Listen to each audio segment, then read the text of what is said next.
Genesis 32 recounts a pivotal moment in the life of Jacob as he prepares to reunite with his brother Esau, after many years of separation.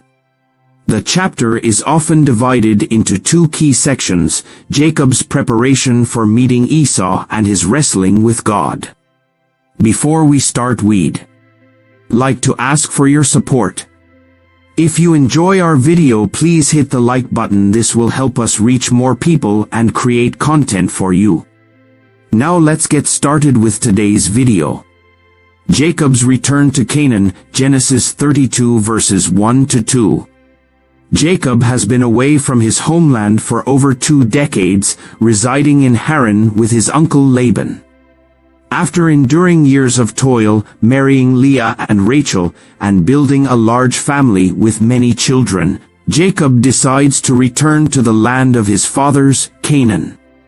Genesis 32 begins by narrating Jacob's departure from Laban and his continued journey home. As Jacob proceeds toward Canaan, he is met by the angels of God.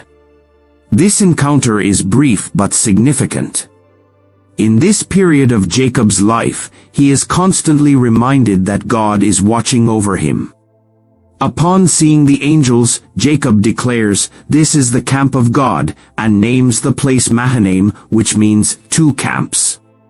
The dual camp may signify Jacob's camp and the camp of the angels, or it may represent his divided state of mind, torn between the safety of his present and the fear of his past. This encounter foreshadows a profound spiritual battle that is to come. Jacob, despite the divine reassurance, is about to face one of his greatest fears, meeting his estranged brother Esau. Jacob prepares to meet Esau, Genesis 32 verses 3 to 8. Jacob's most pressing concern is Esau, the brother he wronged by deceiving their father, Isaac, and stealing Esau's birthright and blessing.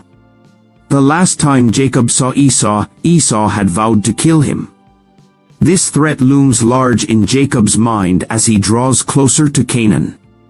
Jacob, fearing for his life, sends messengers ahead to inform Esau of his return. The message is humble. "Your servant Jacob says, I have oxen, donkeys, flocks, and servants, and I am sending this message to find favor in your eyes."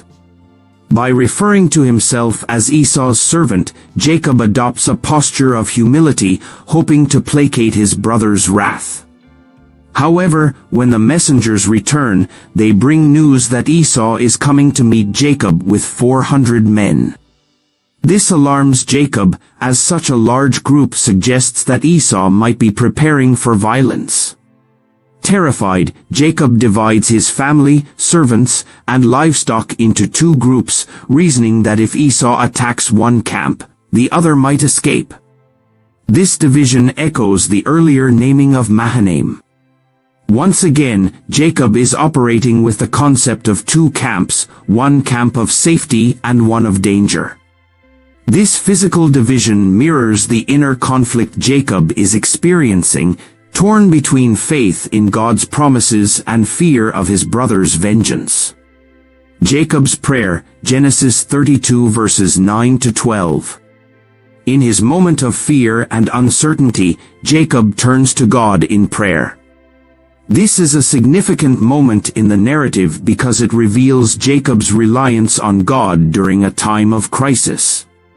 Jacob's prayer is noteworthy for several reasons. First, he addresses God as the God of my father Abraham and the God of my father Isaac, recognizing the covenantal promises made to his ancestors. He then acknowledges his own unworthiness, saying, "I am unworthy of all the kindness and faithfulness you have shown your servant." This confession of unworthiness contrasts with the Jacob of earlier years, who had been a deceiver and manipulator. Jacob's prayer also demonstrates his trust in God's promises. "You have said, I will surely make you prosper and will make your descendants like the sand of the sea, which cannot be counted." Jacob is reminding God of his promise, clinging to the assurance that God will protect him and fulfill his covenant.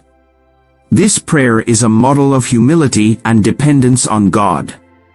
In it, Jacob confesses his fear of Esau, pleading with God to deliver him from potential harm. Jacob's prayer reflects the tension between fear and faith, a recurring theme in the life of God's people. Jacob's plan to appease Esau, Genesis 32 verses 13 to 21. After praying, Jacob takes action. He decides to send a series of gifts to Esau in an attempt to win his favor and soften his heart before their encounter.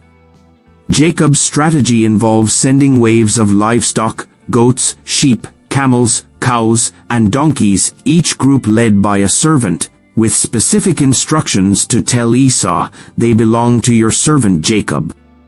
They are a gift sent to my lord Esau." This plan reveals Jacob's astuteness and diplomacy.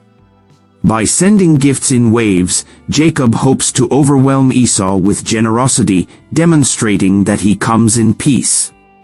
Moreover, Jacob's careful use of language, referring to Esau as "my lord" and himself as "your servant," indicates his desire to reconcile and submit to his brother. Despite these efforts, Jacob remains anxious about the outcome. He is taking practical steps to mitigate the danger, but his inner turmoil is evident. His actions reflect a blend of wisdom and fear. He trusts in God's promises but also seeks to ensure his safety through his own means. Jacob wrestles with God, Genesis 32 verses 22 to 32. The narrative then shifts to the defining event of Genesis 32, Jacob's mysterious wrestling match. That night, Jacob sends his family and possessions across the Jabbok River, choosing to remain alone. This moment of solitude sets the stage for a profound encounter. As Jacob is left alone, a man appears and wrestles with him until daybreak. The identity of this man is the subject of much debate and interpretation. Some believe the man to be an angel, while others interpret this figure as God himself in human form. Later in the passage, Jacob will declare that he has seen God face to face, suggesting that this is a divine encounter. The wrestling match is physical, but it is also deeply symbolic. Jacob has spent his entire life struggling with his brother, with his father, with Laban, and even with himself.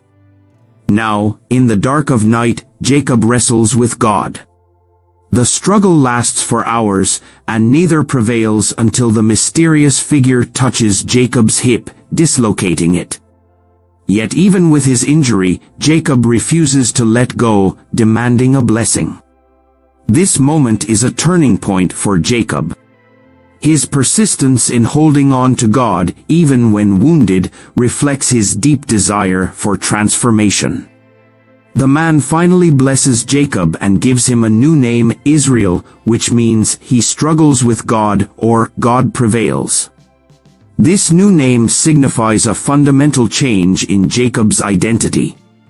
No longer is he the deceiver or the supplanter, now he is the one who has struggled with God and with men and has overcome. Jacob's renaming is symbolic of his spiritual journey. Throughout his life, Jacob has been a man who strives, often through deception and manipulation, to achieve his goals. But in this moment, he learns that true victory comes not through his own cunning but through his perseverance in seeking God's blessing. The name Israel will later come to represent the nation descended from Jacob, a people who will also wrestle with God throughout their history. After the encounter, Jacob names the place Peniel, meaning face of God, for he recognizes the divine nature of his struggle. It is because I saw God face to face, and yet my life was spared. This marks a significant theological moment in the narrative, emphasizing the possibility of encountering God directly while also acknowledging the life-changing nature of such encounters. As the sun rises, Jacob walks away limping because of his injured hip.